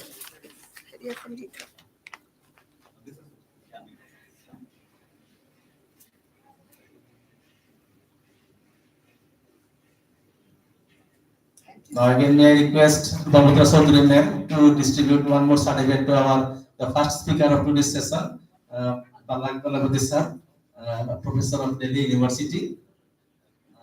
Now, it has not been it, but just for recognition from our part. Lupamudra Chaudhary ma'am is distributing certificate to plus sir of today's first speaker. This is person from Delhi. He has come far abroad to us. Thank you so much. Thank you, ma'am, for your this kind of effort.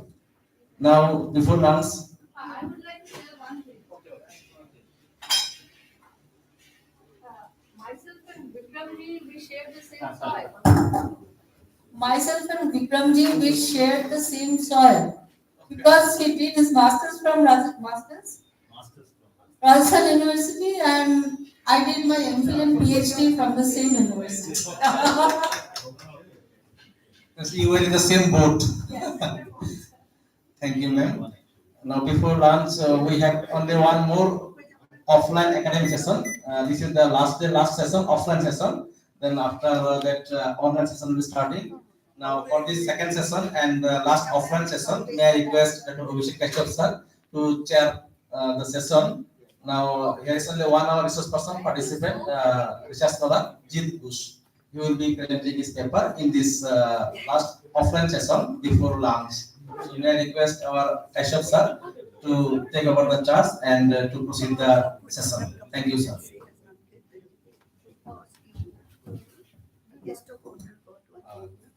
Thank you for giving me the responsibility of chairing this final offline session.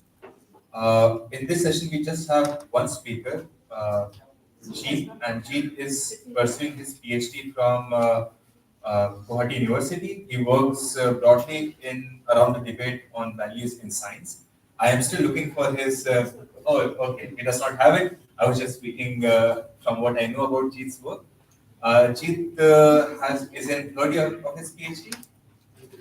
Third year of his PhD, and is working on the issues related to values in science. I request Jeet to take stage, and we will have say 30 minutes of presentation and followed by 10 minutes of Q&A. Right? 20 minutes, is it? 20 minutes, but if you. Okay, take your super try to wrap it in say 30 minutes. Okay, I'll give you a signal when you're approaching time. Okay, good. Over to you. Very good afternoon, everyone. Respected chairpersons. First of all, I would like to express my heartfelt gratitude to the principals for inviting me. Although I am not considering myself as a resource person, and after seeing all these delegates, I'm a little bit, nervous. Yeah.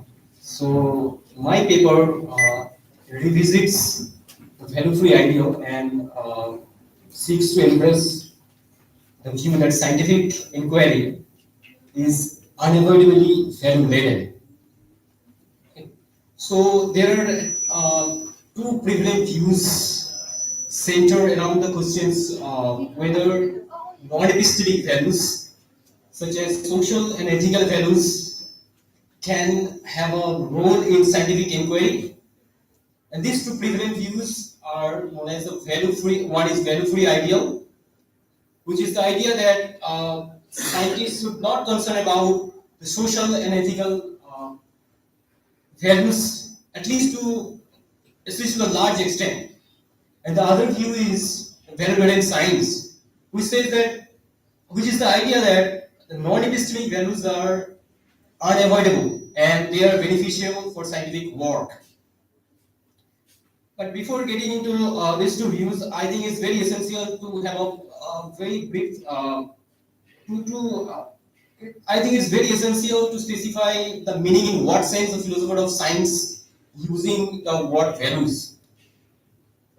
In science and value literature, the word value is used extensively.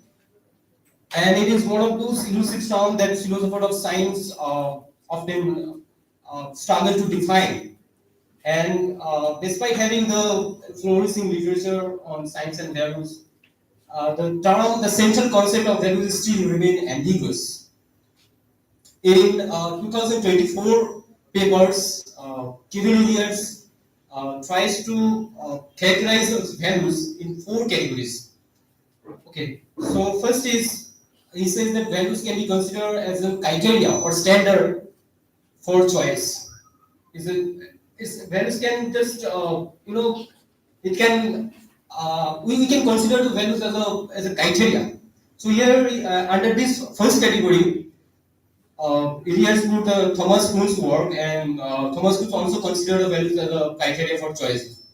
And Thomas Kuhn lists five characteristics of sound science. One is accuracy, then broad scope, consistency, fruitfulness, and simplicity. And this similar view can also be found in Hughes Lacy's work. He said that values are attributes of an object that are considered to be the criteria for appraising its values. And it's also found this kind of work is also found in Elizabeth Anderson's work. The second category is values as a causal factor. So here suggests that the values sometimes function as an element that causally impact decisions, habit, and practices. And the similar views also found in Joe's work. Joe suggests that values are a decision vector. It's just like factors that causally that play a causal role in scientific decision making. The third category is uh, values are the beliefs or attitude towards something which is desirable. So here, Elias evolves the name of either Douglas and Matthew Brown. Matthew Brown says that all our activities and practice are resolving around the central concept of values. Like he says, if I ask you why do you drink dried soda, perhaps you might answer these questions with a bunch of justification that it is contain no calories, or it's like you are concentrating on losing your weight, or it seems like the diet soda tastes almost the same as regular soda. So all these explanations specifically pertaining to what is value. All these explanations includes values pertaining to health. And Heather Douglas, in her 2009 book, Science, Policy, and Value Free Ideal, he considered values as a belief or attitude about what is preferable, what is desirable, and what should be the central for our decision making. The fourth category is the values as a desired things. So, and here Elias thought that his understanding of values could be put in the third category. So values is not like belief or thoughts, but rather the desired object themselves. So, but here one thing we should keep in mind that Elias highlights the blurry distinctions between these four categories of values. For instance, if we consider values as a criteria, then it frequently encompasses belief regarding what is desirable. So this distinction is very blurry. And one other thing is also important, that different conceptions, we will be talking about the value free ideal. And here one thing we should keep in mind, that different conceptions of value free, different concepts of value give rise to the different interpretations of value free ideal. Now I would like to discuss the nature of scientific knowledge, and then we will see the relation between values and scientific knowledge. So why do you value science, or why do you value scientific knowledge? We value science because we know the scientific inferences are based on facts and evidence.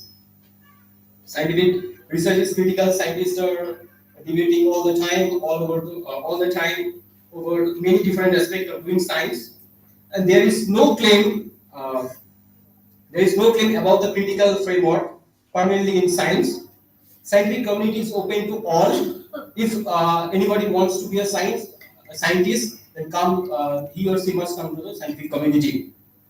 So another thing, the scientific claims are revisable.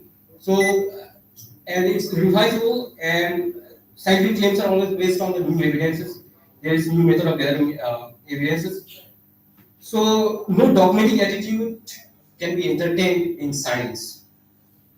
So one other thing is that we know the science we do not find so much certainty in scientific reasoning because there are always the uncertainty, and there is always an ongoing uncertainty in science which generates the reliability.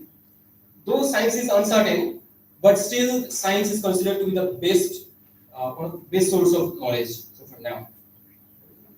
So now I'm looking the second part of this paper is value-free ideal in science. And this understanding of science as an empirical epistemic enterprise paves the way for the value-free ideal. The value-free ideal has which has attracted a lots of attentions in last few years, and in order to define the value-free ideal, Heather Douglas states the value-free ideal of science is best described as an ideal that is based around the claim that social, ethical, and political values should have no influence over the reasoning of scientists, and that scientists should proceed in their work with as little concern as possible for such values. So, value-free ideal requires that no non-epistemic values, such as social and ethical values, be involved in internal stages of science. So here I would like to talk about what is internal stages of science and what is external stages of science. External stages of science are the earlier stages of science. External stages of science involves the process of selecting the research problem, the process of selecting a particular research methodology. In value-free, the proponent of value-free ideal says that social and ethical values as well as the cognitive values, both these kind of values play their role in external stages of science. But the internal stages of science, which is the later stages of science, is the process of testing a hypothesis, interpreting the result. In the internal stages of science, social and ethical values have no role to play. So, value-free ideas are trying to make a distinction between the internal stages of science and the external stages of science, and they are trying to make a distinction that epistemic values and non-epistemic values both play a role in external stages of science, though they do not play a role in internal stages of science. So, what value-free ideal tries to show that the value-freeness is the characteristic that the ideal defines. If any piece of scientific work that is perfectly objective must be value-free, at least to a large extent. In other words, objectivity is one epistemic goal that all scientific activities should strive for, and in order to do so, it must be highly value-free. So, we can the central the claim of the value-free ideal, we can put it like VFI. Non-epistemic values should not be given any internal role in scientific practice. Okay, so what are the reasons for value-free ideal? First reason is that, which is given by McMullen. McMullen says the non-epistemic values distract the scientist from the primary scientific goal of pursuing truth about the world. Like Daniel Steele says that non-epistemic values are neither constitutive of truth, nor helpful for promoting attainment of truth. So that is, if that is the case, then this non-epistemic value seems irrelevant to accomplishing the fundamental scientific goal of pursuing the truth. Second reason is that, so first reason is that non-epistemic values distract the scientists from pursuing their scientific work. Second reason is that we need to protect the autonomy of decision makers, and this and one can apply this reasoning both at individual and political level also. Here, Parker and Greg Lux illustrated this worry by describing a scenario. In a scenario in which a local municipality needs to make decisions about its future water supply. Here, one can imagine that the local municipality might contract with the climate service organizations. about their future water availability. If the scientists at the future at the climate service organizations made their judgment that did not match with the value of municipal leaders. If the municipal leaders were concerned about the worst case scenario, whereas the scientists were not. So this could hamper their decision makings. So keeping these kind of scenarios in mind, scientists should avoid making a value judgment so they can ensure their claims are claims that are useful for all decision makers regardless of their values. And so the distinction between the scientist and the decision maker marks a blurred distinction, because the scientists have to make a value-driven judgment. They have to make the predicting the amount of rainfall, setting up the hydrological model, combining information from multiple models and creating the uncertain estimates. The third reason for keeping value out of scientific work is to preserve the public trust. So, in order to use science to improve the society, it is very crucial that science can be trusted. So, if people find that scientists are motivated by social and ethical values, then that might create a problem for the scientist. Proctor was one of the most famous philosophers of science. He said that by separating science from values, reliability, credibility, and the authority of scientific work could be protected. Then Thomas Kuhn also talks about that scientists should work in a isolated paradigm, and they should not concern about the social and ethical values. Other thinker is important in this regard is Reichenbach. Who says that who make a distinctions between ethics and knowledge, and he declares a modern analysis of knowledge makes a cognitive ethics impossible. So, according to Reichenbach, ethics is normative, knowledge is descriptive. So, these two have nothing in common. And in recent time, Lacey is one of the most famous who support this value-free idea. And his book is Science Value-Free. He argues vigorously in favor of the value-free idea that he finds as at the heart of the science. So I'm moving to the criticism of the value-free ideal. Hillel Douglas argued that the VFI is simply a bad idea because it limits science potential to contribute meaningfully to the society and ignores the ethical dimensions inherent in scientific inquiry. She thinks that this value-free ideal is not only unrealistic but it's also counterproductive to the goal of science. So, according to her, the value-free ideal is based on at least one distinction for values in science, that is epistemic and non-epistemic values. So, what are these epistemic and non-epistemic values? Epistemic values are those values that promote the attainment of truth. These values constitute an attainment of or is necessary for truth. These epistemic values intimately bound up with the very concept of truth itself. And students also make a distinction between intrinsic epistemic values and extrinsic epistemic values. Intrinsic epistemic values are definitional of what truth requires. He says that intrinsic, so for example, intrinsic epistemic values are internal consistency and empirical adequacy. These are the two examples of intrinsic epistemic values. Whereas the extrinsic epistemic values promote the attainment of truth, but they are not themselves the indicator of the truth. So, what are those extrinsic epistemic values?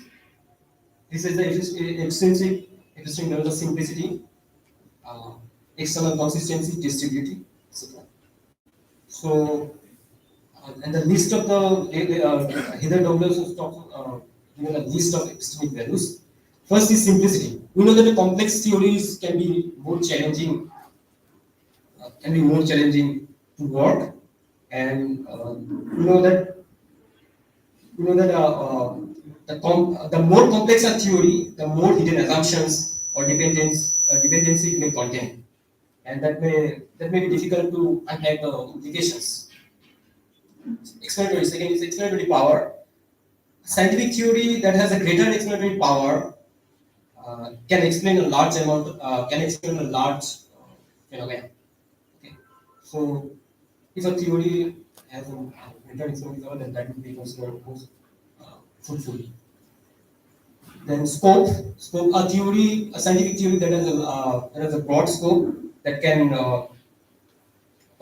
be applied across a range of phenomena, enabling the scientists to test their theories in more diverse context. And there are other like consistency, predictive precision, improvements, and second is the non-cognitive values. Non-cognitive values includes the social values, ethical values, and aesthetic values also. So, what are the arguments against the value-free idea? There are many arguments against the value-free idea. The first argument is gap argument, which is also known as the argument from undeterminations. Right? And Hillel Longin is one of the most influential proponent of this gap argument. What gap argument shows? Gap argument says that there is an unavoidable logical gap between the scientific theories and the evidences. And Longino says that the evidences that scientists have in their hand are not sufficient to make the conclusions. There always lies a background assumptions, and those background assumptions are somewhat hand-laden. And she has given the examples. Then second argument is it's called the error arguments, and it's also the argument from inductive breaks. Argument from inductive breaks. So what argument? What it shows that it shows that scientists always face the problem of inductive gap because scientists do not have Cartesian certainty. Scientists do not have the Cartesian certainty because of this uncertainty, every scientific assertion involves inductive gap and carries an inductive breaks. Inductive gap is a gap between the scientific evidences and the theories. And inductive breaks is a breaks of drawing conclusions based on the gathered evidences. It's just like the problem of inductions. And here, Hillel Douglas revisited some of the most famous philosophers like Hempel and Richard Rudner. Richard Rudner says that scientists face the problem of this inductive breaks when they accept or reject the hypothesis. And scientists do make the value judgment while accepting or rejecting the hypothesis. Then Hempel also says that these values act as presuppositions because when scientists face this problem, like if scientists always face the problem of two kinds of error. One is the false positive, another is the false negative. False positive is scientists are accepting something as true, but in fact it is false. It's called false positive.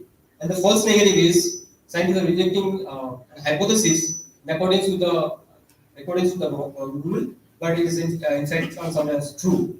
So due to these two problems of false positive and false negative, scientists need to concern about the social and ethical values in the world. So to conclude my paper, it's like the rejection of the value-free ideal in science remains bilateral in the literature of philosophy of science.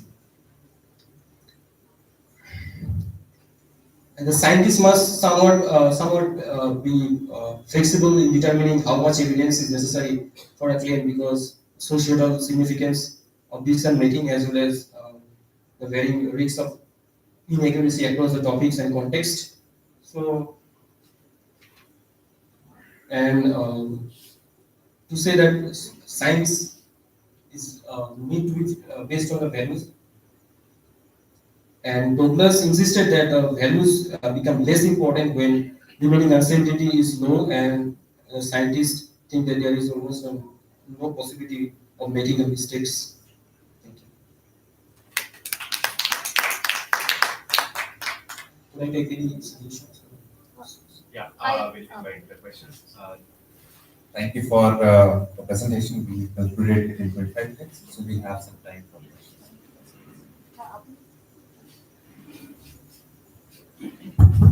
Yeah, I first congratulate you for taking up this subject, but I'm very concerned about the research involving human subjects. Think of the human subjects who are prisoners. And if there is no ethical norm, you know what had happened post-war situation in the Nazi concentration camp and in the Europe. We all know about it. We all know about it. And also, currently, for all experiments involving human subjects and also animals, there is ethics committee for the human as well as animal ethics committee for involving animals, and you know that experimentation on many animals have been banned. Now, please try, or I do not know whether you have already considered this issue, that how the model changes when you involve human subjects in this model. Because human subjects, I would also like to know more about what cognitive aspect you were talking about. Because if you do not consider the cognitive and emotional aspect of the human subject, then it's going to be devastating, right? So this is a threat to the human life. So if it is already considered, I would like to know, and if you have not considered, I would like you to incorporate this in your list. I would definitely incorporate it. Can I make one observation? My observation is that when we talk about values, for instance, I think there are lateral values, in the sense that values of fulfillment, for instance, maybe highest one, values of enterprise and creation, values of well-being, values of self-expression. So when you talk about scientific knowledge, where do you locate that? I would like to tell you, suggest you one or two books of W.H. Meister, William Henry Meister, W.R.K.M.E.I.S.T.E.R. And he has maybe 3 or 4 big books in it. One is about values and human behavior. The other one is a structural spectrum of values. Okay, there are 3 or 4 books are there. And all books are actually very, very wonderful. I have read the book in some 25 years back. So I would suggest you maybe to read 1 or 2 books of Meister, and then you can re-modify your proposal to be the better way. That's what.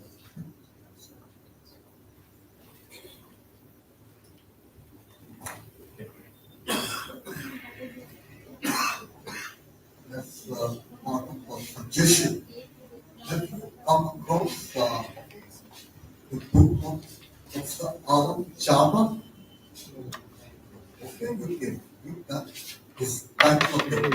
What is this thing called sun? Philosophy of sun. Sir, perhaps I would agree with that. What is this thing called?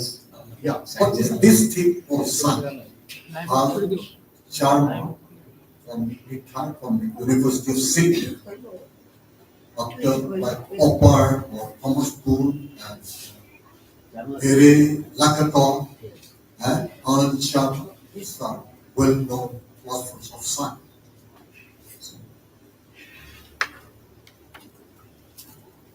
Other questions or suggestions from the audience? In that case, thanks a lot, G, for your presentation, and thanks a lot to the resource persons for the valuable suggestions. I would I conclude this session then, and thank you.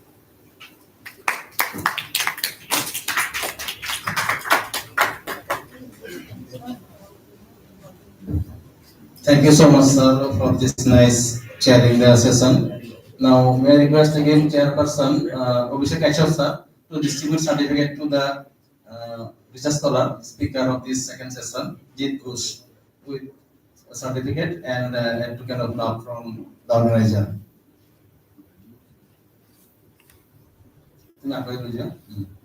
Jit Ghosh, you will receive a certificate from our Chairperson Abhishek Kashyap, sir. And I took Does this image match you on your laptop? You will share. You got the link. Thank you, sir, for this nice running the session. Now, this is the time to proceed for online presentation. Those who are not present here physically, our offline presentation is stopped here. May I request Arnab Mukhopadhyay, sir? The first online session will be chaired by Mukhopadhyay, sir. Now, our technical person, Rashidul, is asked to get ready, and the link is shared to the participants. The Arnab, sir, he will be chairing this session.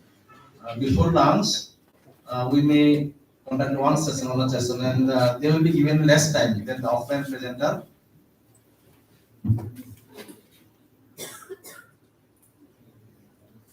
Tate bhai re Rashidul, tate bhai se hobo na? Yesterday nijo laptop par Yeah, the on link no? link share. I have shared.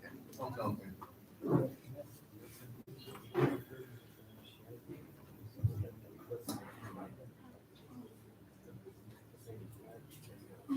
তাতে দি দিয়ে মোৰ লেপটপটো তাতে দি দিয়ে live streaming নহ'ব ন এইটো laptop দি দিয়ে এইটো লেপটপ দি দিয়ে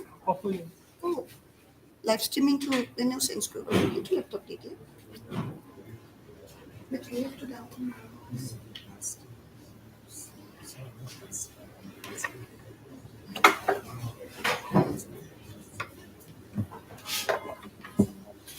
Yeah, it's okay.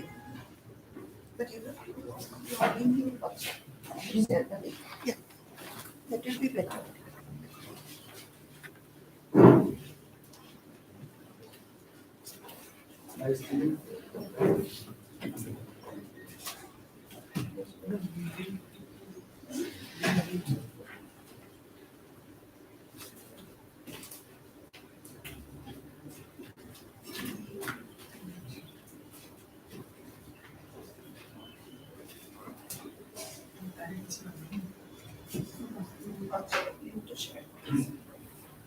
Need to maybe I will generate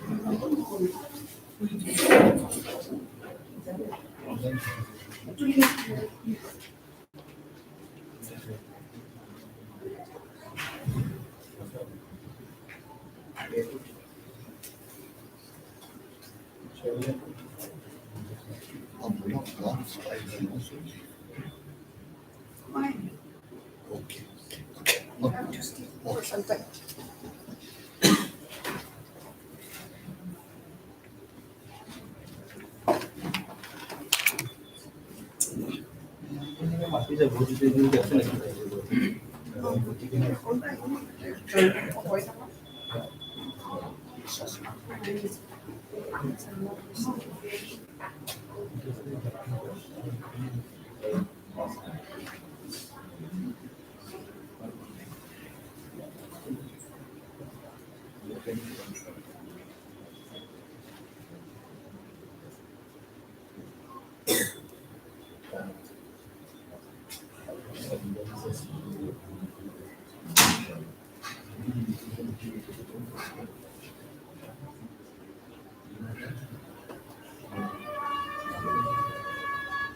তোমাৰটো লগইন কৰা তোমাৰটো লগইন কৰি লিংকটো খুলি দিয়া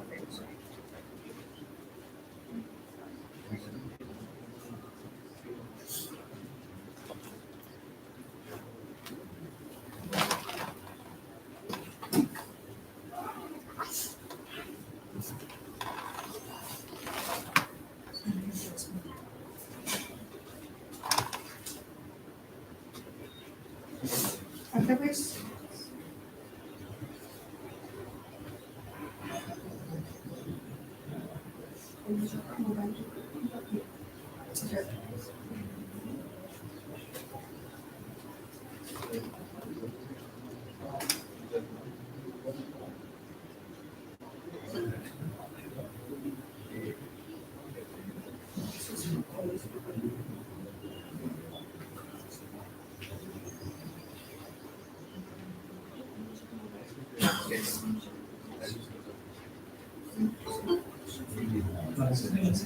That's a good label.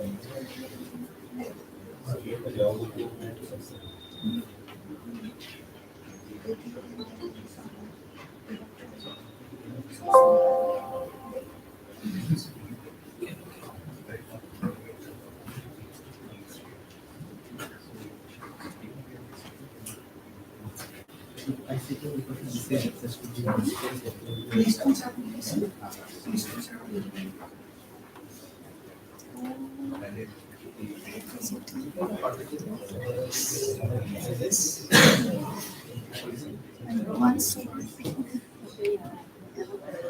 Because like I'm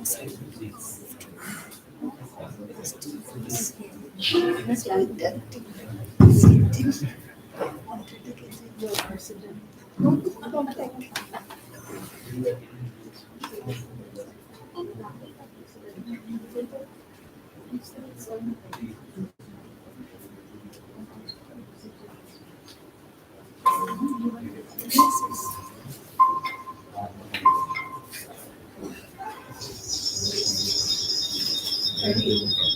Procedure. Am I audible? Am I audible? Thank you, everyone, for participation.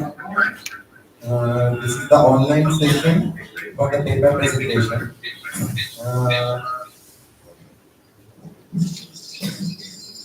I would like to ask, if present, kindly let me know. Swachita Das. Swachita Das.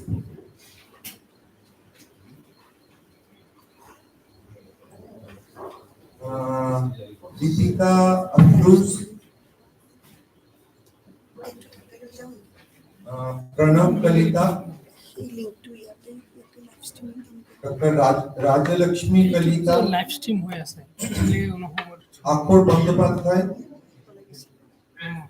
Okay. So kindly, I would like, without wasting time, I would like to request you to kindly present your paper. Just keep it in mind. You try to wrap up your ideas within 7 minutes so that we can have some discussion, if possible, for next 3 minutes. So.